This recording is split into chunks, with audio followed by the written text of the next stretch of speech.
graça e a paz. Em nosso curso básico de vida cristã, estamos no livro 12, A Doutrina da Salvação, capítulo 2, 4 aspectos da provisão de Cristo quanto à salvação. No tópico 1, substituição, o problema da culpa do pecador, foi tratado o seguinte assunto: quais as duas maneiras como a substituição vicária de Cristo satisfazem as exigências da lei? E hoje, no tópico 2, ressurreição, o problema da morte espiritual do pecador. Amados, sem a ressurreição, a cruz teria feito de Cristo o maior mártir do mundo.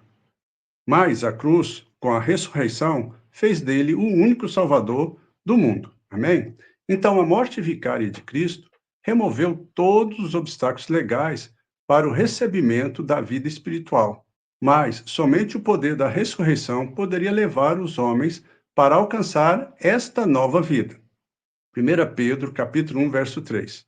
Segundo a sua muita misericórdia, nos regenerou para uma viva esperança mediante a ressurreição de Jesus Cristo dentre os mortos. E Paulo reconhecia a importância tanto da cruz como do túmulo vazio, e declarou que o seu velho eu, pecador, fora morto mediante a identificação com o Salvador, crucificado, e que lhe fora concedida vida nova mediante a comunhão com o Salvador vivo. Amém? Gálatas, no capítulo 2, versículo 19 e 20, diz: Estou crucificado com Cristo. Logo, já não sou eu quem vivo, mas Cristo vive em mim. E esse viver que agora tenho na carne, vivo pela fé no Filho de Deus, que me amou e a si mesmo se entregou por mim. Então, mas observe, o versículo anterior comprova o fato de que a ressurreição é muito mais do que um mero evento histórico. Amém? A ressurreição é a prova de que Cristo vive para elevar aqueles que nele creem de um estado de morte espiritual para uma de vida espiritual. Efésios, no capítulo 2, versos 5 e 6, diz: Estando nós mortos em nossos delitos, nos deu vida juntamente com Cristo. Pela graça sois salvos. E juntamente com ele, nos ressuscitou e nos fez assentar nos lugares celestiais em Cristo Jesus. Cristo, que nos ressuscita da morte espiritual à vida eterna, não está limitado à experiência única da salvação, mas é uma força crescente que nos capacita a viver abundantemente em Cristo cada dia. Entenda isso, amados. Esse poder aumenta cada vez à medida que conhecemos a Cristo mais profundamente, à medida que temos mais intimidade e comunhão com Ele e ficamos cada vez mais conformados com uma vida de santidade. Amém? Filipenses capítulo 3, verso 10 diz: Para o conhecer e o poder da sua ressurreição e a comunhão dos seus sofrimentos, conformando-me com ele na sua morte. A Bíblia não promete que os crentes serão poupados da morte física. O que a Bíblia promete mesmo é a nossa vitória final sobre a morte. Amém? Assim, a ressurreição de Cristo é a garantia da vitória sobre a morte. Cristo, amados, Cristo foi o primeiro a ressuscitar dentre os mortos, para nunca mais morrer. E todos os salvos seguirão o seu exemplo. Amém? Em 1 Coríntios, capítulo 15, verso 20, diz: Mas de fato Cristo ressuscitou dentre os mortos, sendo ele as primícias dos que dormem. Entenda, a Bíblia fala de dois tipos de morte e dois tipos de vida. A morte física é a separação entre o corpo e o espírito. A morte espiritual é a separação entre o espírito do homem e Deus. Desta forma, parece um absurdo.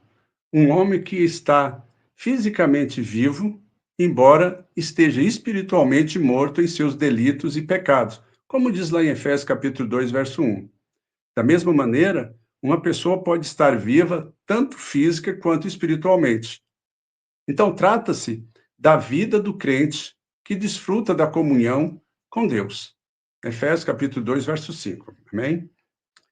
Quando o homem morre fisicamente, permanece durante toda a eternidade naquele estado espiritual em que estava no momento da sua morte.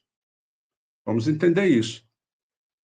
Se estiver espiritualmente morto no pecado, permanecerá eternamente separado de Deus. Se estiver espiritualmente vivo em Cristo, permanecerá em comunhão com Deus para sempre. Ao falar da eternidade do homem, é importante lembrar que toda alma existirá eternamente. Tanto o crente fiel e santificado, como o descrente morre, e ambos serão ressuscitados da morte física.